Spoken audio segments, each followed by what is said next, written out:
उत्तर प्रदेश में अगले साल होने वाले विधानसभा चुनाव के पहले मुस्लिम मतदाता दुविधा में हैं। कांग्रेस और बसपा के साथ साथ गठबंधन कर सपा ने पहले मुसलमानों का भरोसा तोड़ा है और यूपी में ओवैसी की एंट्री होते ही मुसलमानों के इस असमंजस की स्थिति और बढ़ गई है।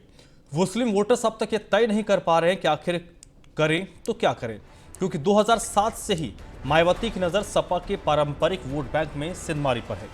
हालांकि हाल ही में मुख्तार को बाहर कर मायावती ने साफ किया कि उनका मूड क्या है।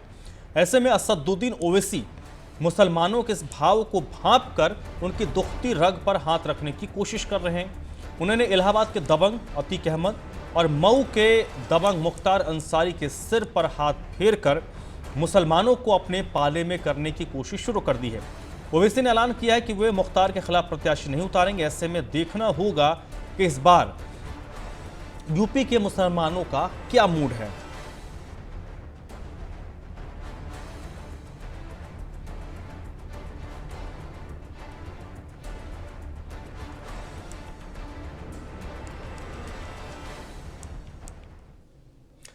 वहीं मुख्यमंत्री योगी आदित्यनाथ का तूफानी दौरा लगातार जारी है। कल बाराबंकी के दौरे पर मुख्यमंत्री होंगे। इस दौरान कई कार्यक्रमों में मुख्यमंत्री शिरकत करेंगे और मुख्यमंत्री के दौरे को लेकर प्रशासन ने सुरक्षा इंतजामात मुकम्मल कर लिए हैं। सुरक्षा इंतजामात पूरी तरीके से मुकम्मल करने की कोशिश हो रही है। सुरक्षा को लेकर भी प्रशासन को अलर्ट किया गया है। कल मुख्यमंत्री बाराबंकी के दौरे पर होंगे और इस दौरान कई सारी योजनाओं का शिलान्यास और लोकार्पण भी सीएम करेंगे। कई कार्यक्रमों में उनको शिरकत करनी है। सीएम योगी का लगातार उत्तर प्रदेश के अलग अलग जिलों का दौरा जारी है और कल यानी कि गुरुवार को बाराबंकी के दौरे पर होंगे मुख्यमंत्री योगी आदित्यनाथ, जहां पर कई सारे कार्यक्रमों में उनको शिरकत करनी है और जो सभा स्थल है उसको पूरी तरीके से मुकम्मल किया जा रहा है। हर व्यवस्था को बेहतर करने की कोशिश प्रशासन की तरफ से की गई है। सुरक्षा को लेकर भी अलर्ट किया गया है।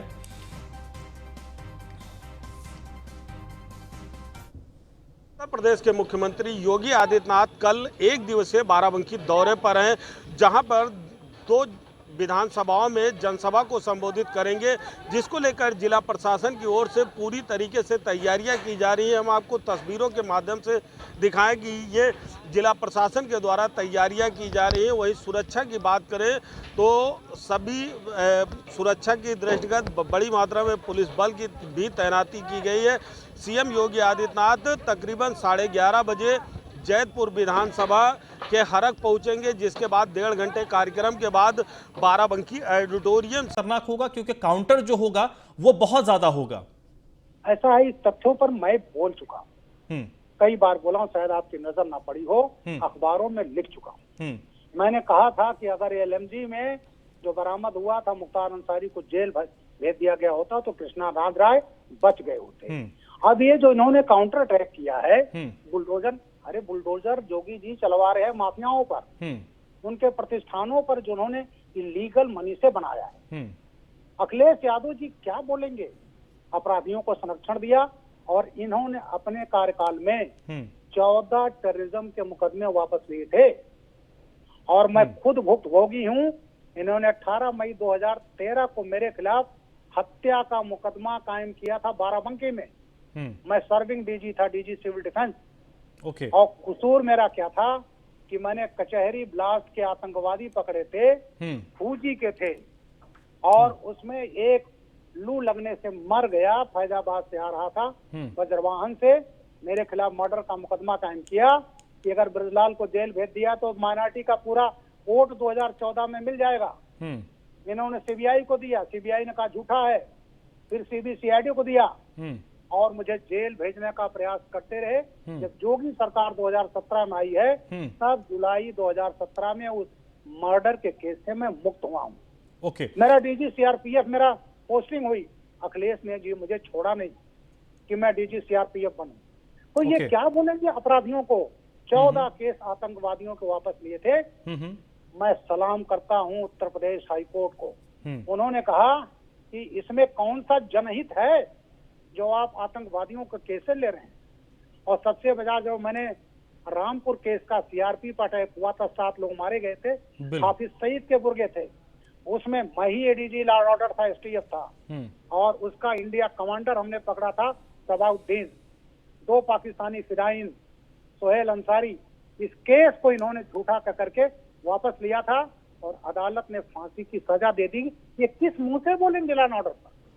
आतंकवादी पालने वाले, अपराधी पालने वाले, मुख्तार अंसारी पालने वाले, विजय मिश्रा को पालने वाले, अतीक अहमद को पालने वाले, डीपी यादव, मदन भैया, जितने साथी अपराधी है सबको पालने वाले, ये लॉ एंड ऑर्डर की क्या बात करेंगे? बिल्कुल।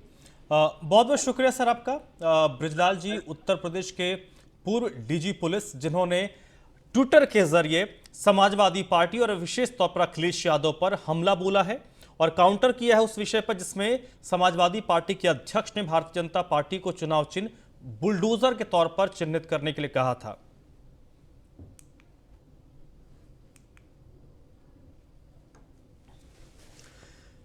तो उत्तर प्रदेश के पूर्व डीजी पुलिस को आप सुन रहे थे, जो राज्यसभा के वर्तमान में सांसद हैं, और उन्होंने एक के बाद एक कई सारे आरोप समाजवादी पार्टी पर लगाए हैं और यह सवाल उन्होंने रेज किया है कि लॉ एंड ऑर्डर और अपराधियों को लेकर क्या समाजवादी पार्टी बोलने की हैसियत रखती है, और इसके को लेकर उन्होंने कई सारे पॉइंट बताए, कई सारे उदाहरण दिए कि कैसे समाजवादी पार्टी की सरकार के दौरान माफियाओं को संरक्षण दिया जाता था, कैसे माफियाओं को क्लीन चिट दिया जाता था।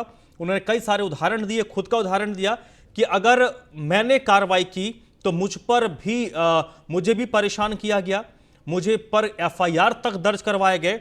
तो समाजवादी पार्टी पर उन्होंने हमला बोला है कि और कहा है कि समाजवादी पार्टी को अपना चुनाव चिन्ह साइकिल से हटाकर एलएमजी के को रख लेना चाहिए, क्योंकि यही वो एलएमजी है जो मुख्तार अंसारी ने मंगवाया था। वहीं से पहले बीते कल सपा अध्यक्ष अखिलेश यादव ने यूपी सरकार पर हमला बोलते हुए अपने संबोधन में कहा था कि भारतीय जनता पार्टी को अपना चुनाव चिन्ह कमल की जगह पर बुलडोजर कर लेना चाहिए। को अपना चुनाव चिन्ह बुलडोजर रख लेना चाहिए।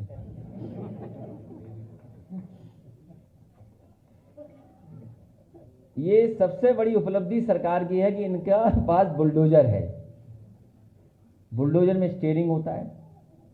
अभी बुलडोजर इधर चल रहा है, स्टीयरिंग घूम जाएगा तो बुलडोजर किधर चलेगा। और मैंने कई मौके पर कहा, फिर कहता हूं इस बार, ये जो मुख्यमंत्री आवास पीछे बना हुआ है, इसका भी नक्शा पास नहीं है। और बहुत सारी जगह पर एक लंबी सूची एलडीए पर भी होगी और सब जगह होगी। मैं अपने गरीबों को, जो अयोध्या फैजाबाद के गरीब हैं, जिनका घर छीन लिया गया, रात में बुलडोजर चला दिया, तस्वीरें वीडियो सब ने देखा है। सरकार मनमानी कर रही है। सरकार कानून को नहीं मान रही। जो मर्यादाएं होती हैं राजनीति में, उसकी परवाह नहीं कर रही। हम इन गरीबों को भरोसा दिलाते हैं कि जब कभी भी समाजवादी सरकार बनेगी और आने वाले समय में आपके सहयोग से, आपकी मदद से, और गरीबों, किसान, नौजवान बनाने जा रहे हैं, आपका सम्मान भी वापस होगा और आपके घर जो तोड़े गए हैं वो वही के वही घर बना करके समाजवादी सरकार देने का काम करेगी। और जो अधिकारी चुपचाप ये कानून कागज पे घुमा रहे हैं, सरकार। इस बुलेटिन में फिलहाल इतना ही।